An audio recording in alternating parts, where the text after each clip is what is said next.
అందరికీ నమస్కారం. నిన్నే వరిస్తా పార్ట్ 120. ఆదికు బెడ్ మీద కూర్చుని నాకెందుకు మనసంతా బాధగా అనిపిస్తుంది, నాకు నచ్చింది నా నుండి దూరమైన ఫీలింగ్ వస్తుంది, ఎందుకు నాకు ఇక్కడంతా కొత్తగా అనిపిస్తుంది అని ఆలోచిస్తూ ఉంటాడు.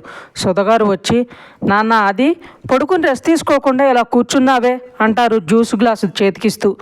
ఆదికు జ్యూస్ గ్లాస్ పట్టుకుని పడుకుని బ్యాక్ పెయిన్ వస్తుందమ్మా అంటాడు. సుధగారు, సరే అలా బయటకు వెళ్దాం, నేను వెళ్ళి మీ నాన్నతో చెప్పేసి వస్తానైతే అని లేచి వెళ్తుంటే ఆద్విక్ ఆవిడ చేయి పట్టుకుని, మా నాకెందుకో ఇక్కడంతా కొత్తగా ఉంది, నేను ఎప్పుడు ఇక్కడ ఉండలేదు అన్నట్లు, ఇక్కడికి రాలేదు అన్నట్లు అనిపిస్తుంది అంటాడు. సుధగారు కంగారుగా, అలా అంటావేంటి అది, నువ్వు పుట్టింది ఇండియాలోనే అయినా పెరిగిందంతా ఇక్కడే కదా, బిజినెస్ పని మీద మాత్రమే వేరే కంట్రీస్కి వెళ్తావు, అలానే ఇప్పుడు ఇండియాకి వెళ్ళావు, అది కూడా ఫస్ట్ టైం అని చెప్తుంది ఆవిడ.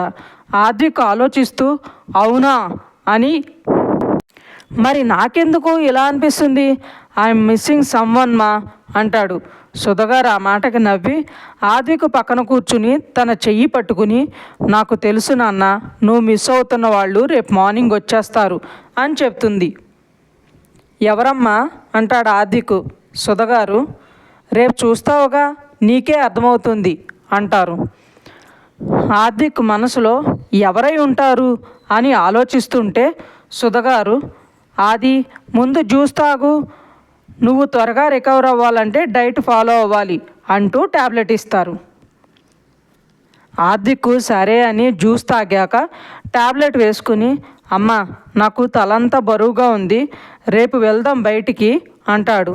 సుధగారు ఆద్విక్ నుదుటి మీద ముద్దు పెట్టి, అలాగే నాన్న రెస్ట్ తీసుకో అని బయటకు వెళ్ళగానే ఆద్విక్ తలంతా పట్టుకుని, ఈ ఆలోచనలు ఏంటో, అలా ఆలోచిస్తుంటే ఈ నొప్పి ఏంటో అని బాధపడుతూ ఉంటాడు. సుధగారు బయటకు వచ్చి డోర్ దగ్గర ఆద్విక్ కనిపించకుండా పక్క నుంచి చూస్తూ, తనని అలా చూసి, నిన్ను అన్వికకి దూరం చేస్తాను ఆది, తన జ్ఞాపకాలు కూడా నీకు గుర్తు రాకుండా చేస్తాను అని అక్కడి నుండి తన రూమ్కి వెళ్ళి ఫోన్ తీసుకుని కాల్ చేస్తారు.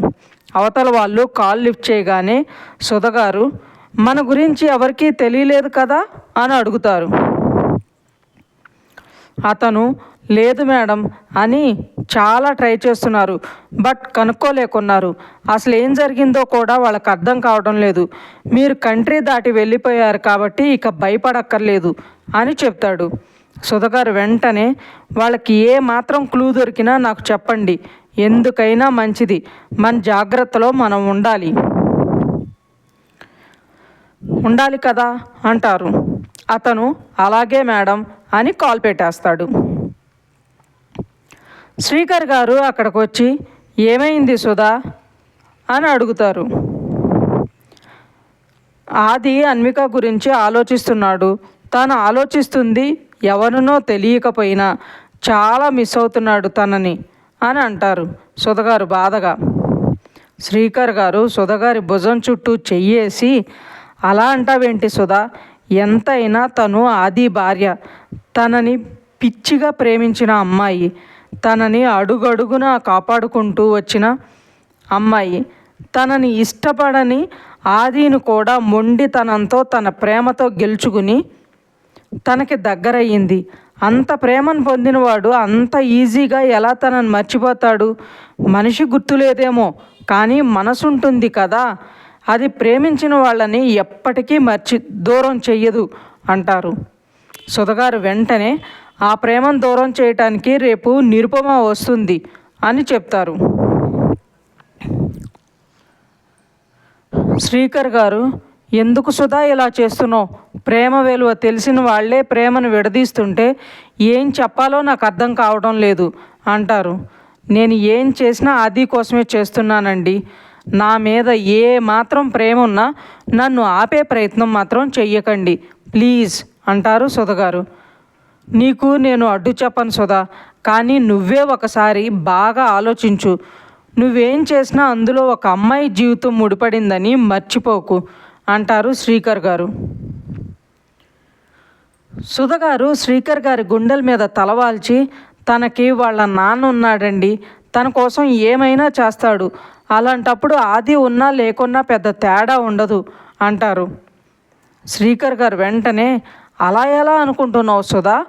భార్య ఎప్పుడు ప్రేమించినా భర్తని తనే సర్వస్వం అనుకునేవాడిని మర్చిపోతుందా అని అంటారు. భర్తలు చనిపోయిన ఆడవాళ్ళు అందరూ ఉండడం లేదా? అలానే తను కూడా ఉంటుంది అంటారు సుధగారు. శ్రీకర్ గారు సీరియస్గా, సుధా ఏం మాట్లాడుతున్నావో తెలుస్తుందా? అన్వికని ఆది నుండి దూరం చేయటానికి ఆదిని చనిపోయిన వాడితో సమానంగా మాట్లాడతావా అని అరవగానే సుధగారు, అయ్యో నా ఉద్దేశం అది కాదండి, ఎంత ప్రేమ ఉన్నా వాళ్ళు దూరం అయ్యాక మర్చిపోతారు కదా అని అన్నాను అంతే అంటారు కాస్త బాధగా. శ్రీకర్ గారు సుధగారిని దూరం జరిపి, నువ్వు మరీ ఎక్కువ ఆలోచించి ఆదికి లేనిపోని అనుమానాలు కలిగేలా చెయ్యకు. తన గతాన్ని మర్చిపోయేలా చెయ్యాలి అనుకున్న నువ్వే తనకి అన్నీ గుర్తుకు వచ్చేలా చెయ్యకు, తర్వాత నువ్వే బాధపడాల్సి వస్తుంది అని చెప్పి అక్కడి నుండి వెళ్ళిపోతారు.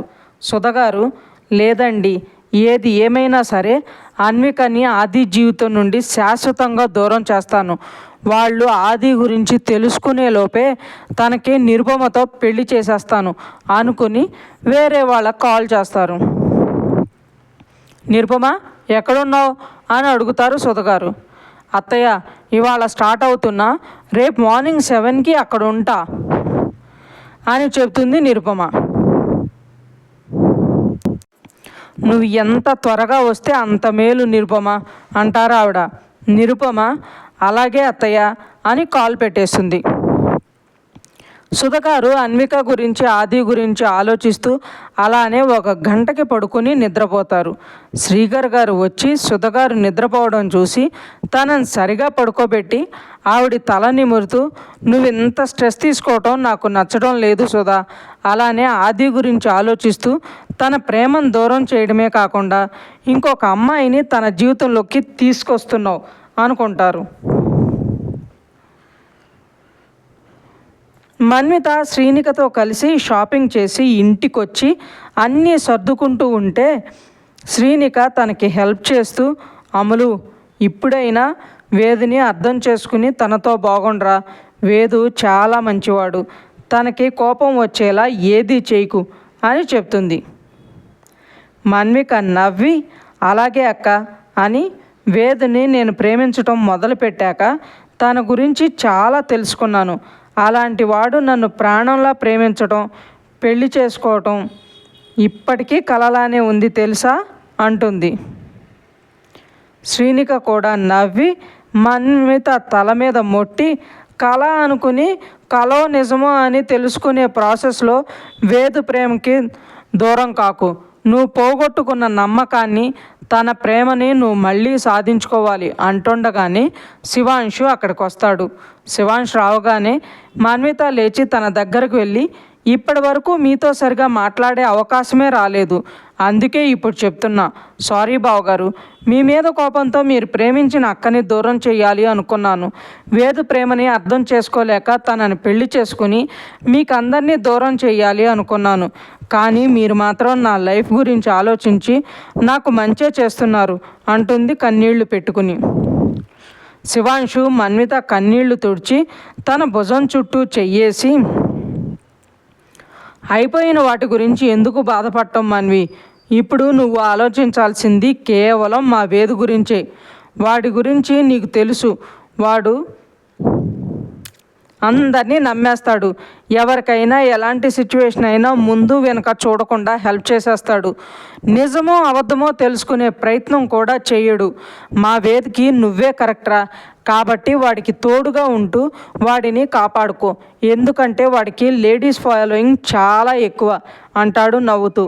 మన్విత కూడా నవ్వుతూ, అవును బావగారు, కాలేజ్లో చూశానుగా, అందరూ వాడు వెంటే అని తల మీద కొట్టుకుని, సారీ బావగారు, అందరూ తన వెనకే అంటుంది.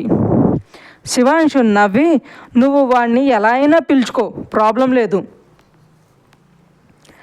కానీ తిరిగి వచ్చేసరికి ఇద్దరూ కలిసిపోయి రావాలి. వాడిది అంతా పైపైన కోపమే కాబట్టి త్వరగానే దారిలో తెచ్చుకోవచ్చు. సో వాడికి తోడుగా నిన్ను పంపిస్తున్నా, నా నమ్మకాన్ని నిలబెట్టు అంటాడు. మన్విత అలాగే బావగారు అనగానే శ్రీనిక, జాగ్రత్త మన్వి, వేదికి సర్ప్రైజ్లా ఉండాలి అని తనకి చెప్పకుండా నిన్ను పంపిస్తున్నారు. అక్కడికి మీ బావగారి ఫ్రెండ్ వస్తాడంట, తనతో వెళ్ళు, వేదుతో గొడవ పడకుండా తనను అర్థం చేసుకోవటానికి ట్రై చేయరా అని చెప్తుంటుంది. మన్విత శ్రీనికని హక్ చేసుకుని, వేదిని నా ప్రాణం కంటే ఎక్కువగా చూసుకుంటానక్క అంటుంది మన్విత.